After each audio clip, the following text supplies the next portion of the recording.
شادی کی پہلی رات یعنی سہاگ رات، اس رات میاں بیوی کو کیا کرنا چاہیے اور کیا نہیں کرنا چاہیے، اس کا صحیح اسلامی طریقہ کیا ہے؟ اس ویڈیو کے اندر میں آپ کے ساتھ اس پر تفصیل سے بات کروں گی۔ اس ٹاپک پر بات کرنا بہت ضروری ہے کیونکہ اسلام ہماری زندگی کے ہر پہلو میں رہنمائی کرتا ہے۔ کھانے، پینے، سونے، اٹھنے، چلنے، بیٹھنے اور کاروبار کرنے کے طریقے سکھاتا ہے۔ ہم آگے بڑھنے سے میں امید کروں گی کہ آپ اس ویڈیو کو مکمل دیکھیں گے، تو چلیں ویڈیو کا آغاز کرتے ہیں۔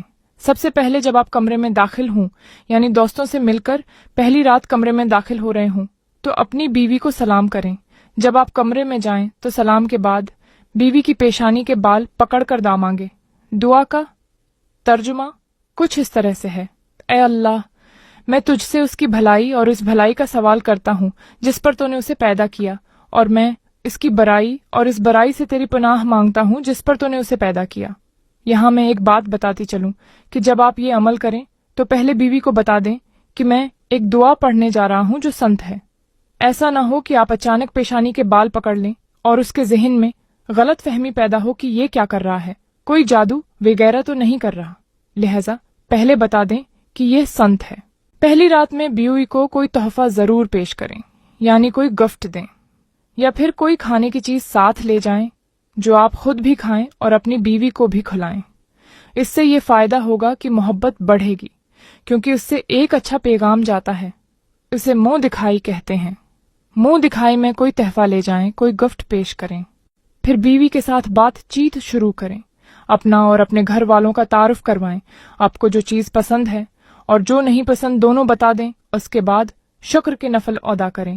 یہاں میں ایک بات بتاتی چلوں کہ اگر آپ نے اس دن عشاء کی نماز نہیں پڑھی تو سب سے پہلے عشاء کی نماز پڑھیں۔ بہت سارے لوگوں کی عشاء کی نماز قضا ہو جاتی ہے، لیکن ایسا نہ کریں۔ یہ نہیں ہونا چاہیے کہ آپ کی نماز قضا ہو جائے اور آپ شکر کے نفل پڑھنے لگیں۔ اگر آپ نے نماز نہیں پڑھی تو پہلے نماز ادا کریں۔ بیوی کو بھی حکم دیں کہ وہ عشاء کی نماز ادا کرے۔ آپ بھی عشاء کی نماز پڑھیں اور اس کے بعد 2 رکعت شکر کے نفل پڑھیں۔ اس کے بعد بات کو آگے بڑھائیں۔ یہاں میں آپ کو یہ بتاتی چلوں کہ شادی کی پہلی رات بیوی کے ساتھ ہم بستری کرنا کوئی فرض نہیں ہے، اور نہ ہی یہ ضروری ہے کہ پہلی رات ہی بیوی سے جماع کیا جائے۔ یہ مکمل طور پر بیوی کی رضامندی پر منحصر ہے۔ اگر بیوی راضی ہو تو ہم بستری کرنا ٹھیک ہے، ورنہ زبردستی بالکل نہیں کرنی چاہیے۔ اگر آپ بیوی کی رضامندی کے بغیر ہم بستری کریں گے تو اس کے ذہن میں یہ خیال آ سکتا ہے کہ مرد صرف ہم بستری کے لیے شادی کرتے ہیں۔ ہاں، اگر بیوی راضی ہو تو پھر اب پیار اور محبت کرنے بعد ہم بستری کر سکتے ہیں۔ یہاں میں آپ کو یہ بات بتاتی چلوں کہ ہم بستری کے وقت مکمل برہنہ ہونا ناجائز تو نہیں، لیکن بہتر ہے کہ کوئی چادر یا کپڑا اوپر رکھ جائے۔ اگر کوئی مکمل کپڑے اتار کر مباشرت کرتا ہے تو یہ بھی جائزتو ہے، لیکن بہتر طریقہ یہی ہے کہ کچھ پردہ رکھا جائے تاکہ حیا اور عزت و احترام کا پہلو برقرار رہے۔ ہم بستری کے بعد فوراً بیوی سے علیحدہ نہ ہوں، بلکہ کچھ دیر محبت بھری باتیں کریں تاکہ جذباتی تعلق مضبوط ہو۔ ہم بستری کے وقت اندھیرے کا ماحول بنایا جائے تاکہ زیادہ پردے اور حیا کا خیال رکھا جا سکے۔ کھلی روشنی میں مباشرت کرنا جائز تو ہے، لیکن اسلام میں حیا کو مدنظر رکھتے ہوئے روشنی دھیمی رکھنے کی ترغیب دی گئی ہے۔ ہم بستری کے فوراً بعد غسل کرنا چاہیے۔ اگر ممکن ہو تو فوراً غسل کر لینا بہتر ہے، لیکن اگر فوراً غسل نہ کر سکیں تو کم از کم وضو کر لیں یا استنجا کر لیں، یہ بھی ٹھیک ہے۔ ایک اور بات، اگر میاں بیوی ایک ہی رات میں دوبارہ ہم بستری کرنا چاہتے ہیں تو بہتر یہ ہے کہ غسل کر لیں۔